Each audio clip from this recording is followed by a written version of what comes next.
I think we're going to see mild inflation this year. We have 3% inflation. We're going to continue to have elevated inflation. But the big inflation effects are going to come as interest rates start gradually going up over the next couple of years. And when a shock hits the United States and we do something like we did in the pandemic, which we will, of trying to borrow again a lot of GDP, that's when we're going to see really high inflation. The tariffs make inflation higher, but we don't know where they're going. I don't know how long that's going to last. I think in the next 4 to 5 years, we'll see another burst of inflation as big, maybe even significantly bigger than what we saw under Biden. And it will have been caused by Trump's policies, even if Trump is no longer president at that time. Yeah, I'm Kenneth Rogoff. I'm a professor of economics at Harvard University, former chief economist at the International Monetary Fund. 먼저 이번에 쓰신 달러 이후의 질서란 책에 대해서 한번 좀 여쭙고 싶습니다. Author of the new book, Our Dollar, Your Problem. A Korean version has just come out.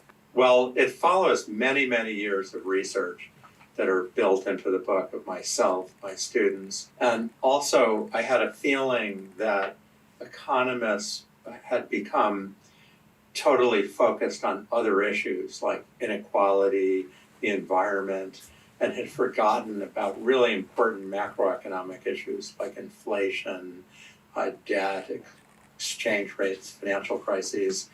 And I felt there's really a lot going on and a lot to say about them. Now, it's not a memoir, but I use meetings with policymakers, world leaders, students, chess players, to try to give some texture and color to some problems that we've faced in the global financial system over the past 6 decades.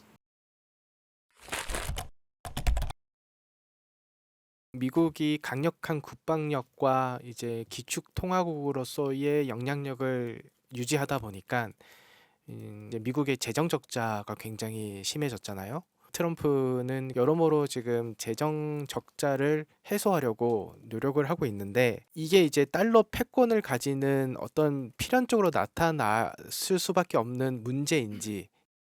I would say the two main threats to the dollar's global status. The two main threats are the fiscal deficit, which I believe over the next 4 to 5 years will run into some kind of crisis, possibly ending up in inflation, possibly ending up in partial default, possibly ending up in Japanese-like slow growth and financial repression.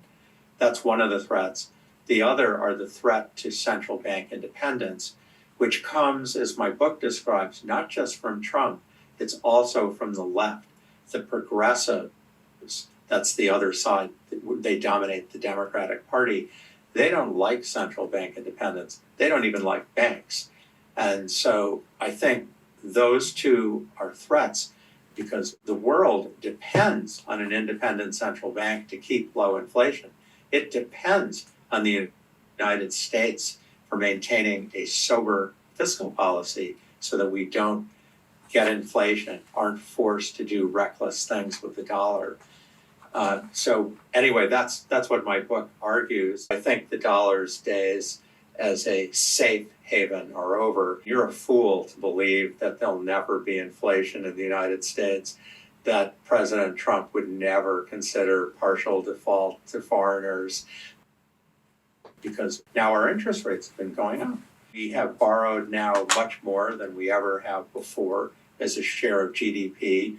We're reaching where we were at the end of World War II, and that's not even counting unfunded old age liabilities and such. If you put it all together, the United States is more in debt than it ever was. It owes as much money as the rest of the major economies in the world combined. And I think we already see the long-term interest rates creeping up, and I think they're going to continue to go up. Whatever the Federal Reserve does over the next few years, you should expect long-term rates to end up higher, not lower. And that makes our fiscal borrowing more difficult because we owe a lot. 이번 FOMC에서 연준이 금리 인하와 동시에 양적 긴축을 중단하겠다고 발표했잖아요. 미국이 이미 경기 침체에 들어섰다는 판단하에 이루어진 거라고 볼 수 있을까요?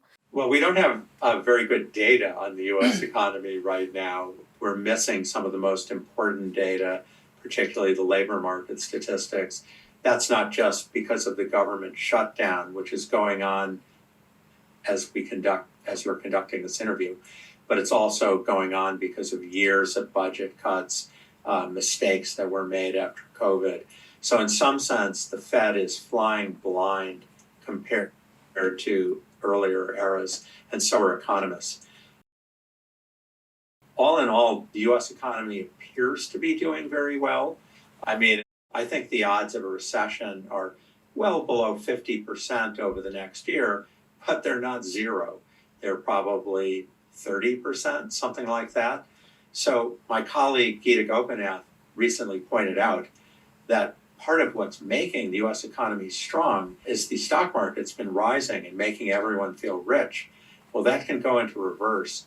It's not hard to imagine a sharp fall in the stock market, 20, 25%. Now, I'm not saying to sell US stock. That might not happen for another 2 years, and the stock market might have gone up 40% by then. I don't know. But that's a big risk that the stock market falls. Also, I think the Supreme Court in the US is very likely to strike down Trump's tariffs, and that's going to create a lot of chaos and uncertainty, which also could risk having a recession. But yeah, I mean, it's not looking like the US is more likely to have a recession than not. Trump does other things which make it less likely we'll have a recession. I think some of this is a bit reckless, but yeah, I think it's the opposite. The big inflation could come. 이제 베센트 재무장관을 중심으로 하고 있는 미국의 어떤 경제 정책 과연 실현 가능성이 있는가? Well, there's no question that President Trump has been a huge disruptive force, and it changes every day, both in his foreign policy and his trade policy and his domestic policy. And I think we're not even a year into it. It's interesting you mentioned Secretary Bessent. He's been sort of the voice of calm and reason. But in truth, what he does is whatever Trump says, Secretary Bessent will say a gentler version of the same thing. If he said it and President Trump hadn't, people would think that Bessent was reckless, that Bessent was very aggressive. But he sounds calm compared to Trump. And I think Trump appreciates that. He puts sort of a better face on it. The president was able to push back using his IEPA powers. If that's not use of an emergency power at an emergency time, I don't know what is. I think it's very important to the United States to have allies. If we want to have shipbuilding, no, it can't all be done in the United States. If South Korea is going to build a submarine, as I read about recently, and we want it to be done really well, we should use Korean shipbuilding facilities, not U.S. shipbuilding facilities. That's a joke that we're going to move shipbuilding to the United States and away from Korea and Japan. It's much better to have it with our allies. We can't confront China on our own. The same thing will be true of drones. We're just not going to be able to build everything in the United States. I think Trump's policies and discussion of reviving manufacturing is embarrassing for reasons you say, that American labor costs are very high. The U.S. is not going to be competitive across a great range of goods, and we're only making things more expensive and lower quality. I have to mention that when he put tariffs on washing machines in his first term, I'm sure you remember that.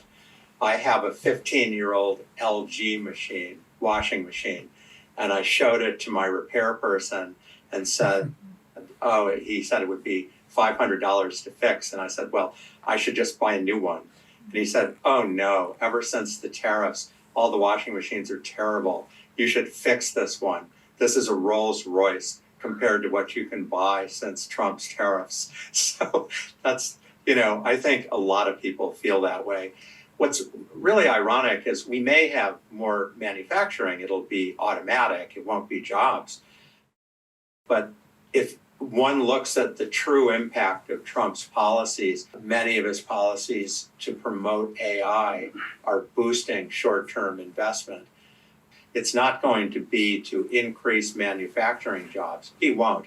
It's going to be to have a wholesale carnage in white-collar jobs. White-collar workers, those who use computers, office workers, are being laid off in the thousands. It will soon be the millions. He is accelerating AI in the name of being at war with China, causing far, far more loss of good jobs than anything he's doing with his tariffs.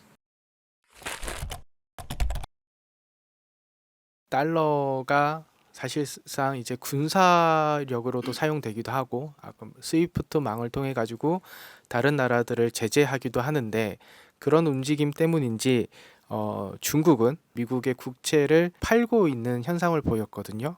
달러가 가지고 있는 강력한 그런 것들이 점점 잃고 있는 게 아니냐 이런 생각이 드는데 And you mentioned there's often calls about the dollar. There are, but it happens. In the 1970s, the dollar lost tremendous amount of ground. Reserve holdings fell by more than 20%, the dollar's share, and it took a long time to rebuild. I think we're looking at another period like that now. But let me try to unpack that. First, the dollar, the long-term treasury bonds, say the 10-year treasury bonds, not the very short-term debt, but the longer-term debt, no longer trades as a safe asset the way it used to. It's not a safer asset, certainly, than the Japanese yen or German debt. But on the other hand, as you say, in reserves, gold has been going up in price rapidly, in no small part because countries like China and many others are substituting gold for dollars. But this is not exactly a crisis. It's a slow-moving phenomenon. Again, it's been going on for a decade.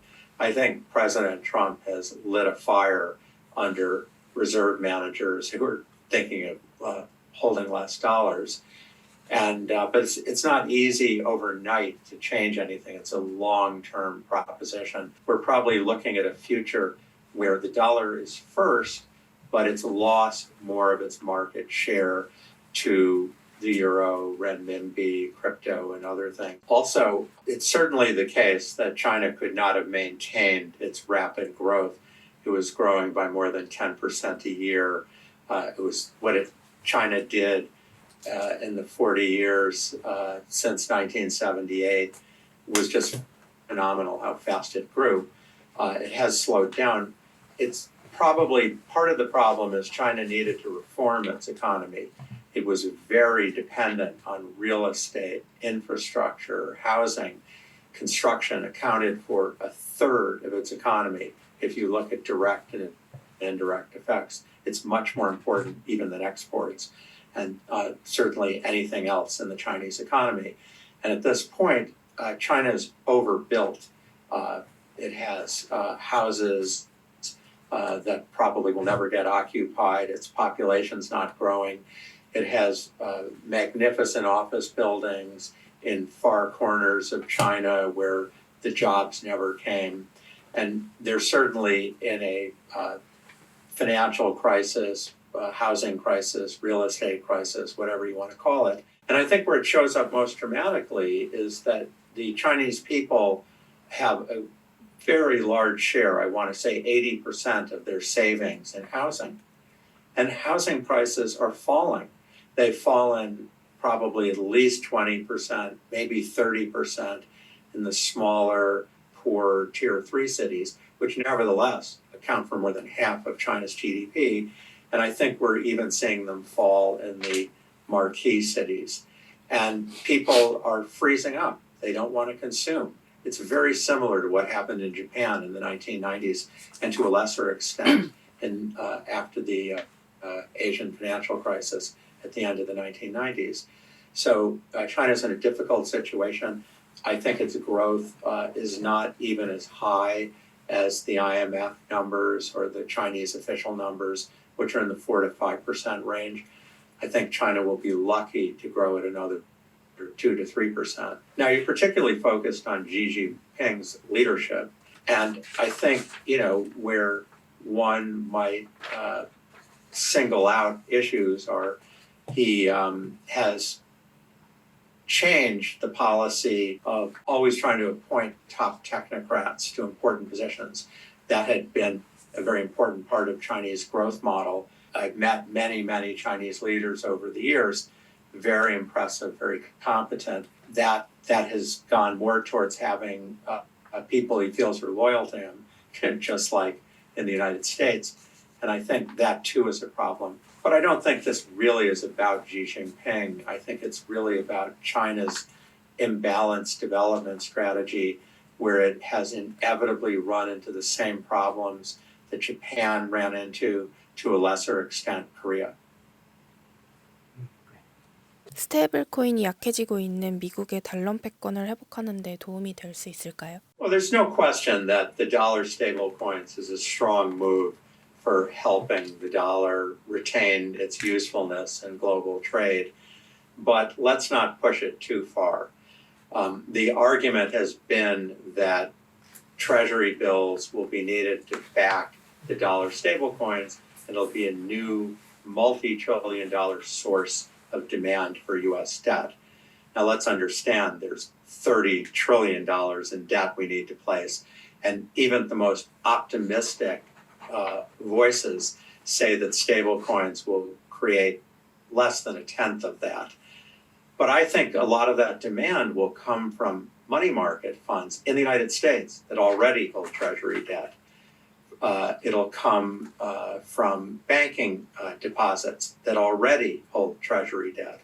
So I don't think it's going to increase the demand all that much, except in war-torn developing economies which aren't very rich and won't hold a lot of dollars anyway. Stablecoins are a great idea, but they need to be much more regulated than the United States is doing. This is an example of a very reckless policy. I'm sure it was well-intentioned, but some countries may come to be more worried about this than the tariff war. I think most of what Trump is doing are things that are going to hurt the United States a lot in the long run. It's going to slow growth. It's going to undermine productivity. And I point to things not just like the tariffs, but the corruption that we see in the administration. I don't have anti-Trump derangement syndrome, which many academic economists do. I think Trump is right about some things, but there are many, many of his policies where he's really pushing the boundaries of what should be acceptable. I'm sure you're very familiar with that in Korea from 3-4 decades ago, where that was not good for Korean growth when you had corruption problems. And I think what people don't understand, they don't seem to understand, is whatever you think of Trump, even if you think he's a saint, he's making the president so powerful. He's putting in all these tariffs and other instruments that are potentially vehicles for corruption. And even if he doesn't do it, other presidents will also use it. So I think and tariffs themselves, of course, they're not good for growth. Of course, they undermine productivity. But these are things that are a slow burn. Think of the big effect, the first really big effects from Trump's policies on long-term growth coming not till 2027 or 2028. But I think it'll be well before the next presidential election. The Trump economy will start to sour. Thank you very much. I really